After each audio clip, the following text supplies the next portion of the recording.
सिद्धांत कहता है कि रात में सोना चाहिए।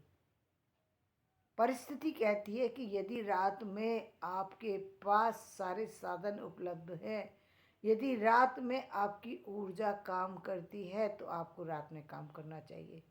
अब आप यहाँ पर बताएं कि क्या एक सिद्धांत ने काम किया? नहीं किया, क्योंकि हर व्यक्ति की जो है अलग एनर्जी है। तो जब अलग एनर्जी है तो उसके लिए व्यवस्था भी अलग होना चाहिए। जब तक केवल एक बार ही दिन होता था, एक बार ही रात होती थी, रात में काम करने के साधन नहीं थे, तब तक वही सिद्धांत ठीक था कि दिन में जगना चाहिए, रात में सोना चाहिए।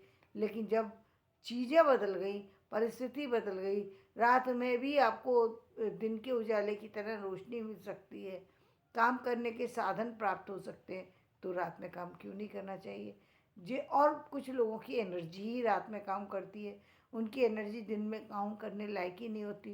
तो फिर उन लोगों के लिए यदि ये समय बना, यदि ये परिस्थिति बनी, तो ये बिल्कुल अनुकूल है। ये सिद्धांत बदल जाना चाहिए कि रात में सोना चाहिए, दिन में जगना चाहिए।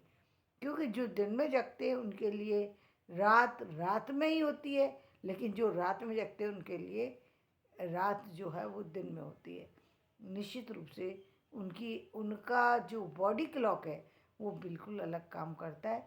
उनके अकॉर्डिंग मुझे तो लगता है कि जो व्यक्ति रात में काम कर रहा है, तो वो अब ये जो 24 घंटे वाला जो मार्केट है, तो मुझे लगता है कि 24 घंटे मार्केट खोलना चाहिए।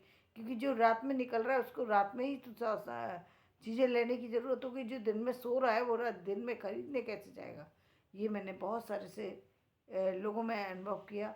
और ख़ुद मैंने अपनी अपनी मेरी बेटी नाइट में जाती थी, ये चीज़ मैंने अनुभव की कि हाँ, नाइट में मार्केट होना चाहिए।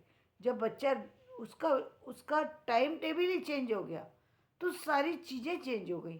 तो जब जो लोग रात में चल रहे हैं उनके लिए रात में मार्केट भी होना चाहिए, बिल्कुल होना चाहिए। यदि ऐसा होगा तो जो एक भय की स्थिति है, जो अकेलापन है, जो सुनसान पर चीज़ें हैं, वो भी बदलना शुरू हो जाएंगी।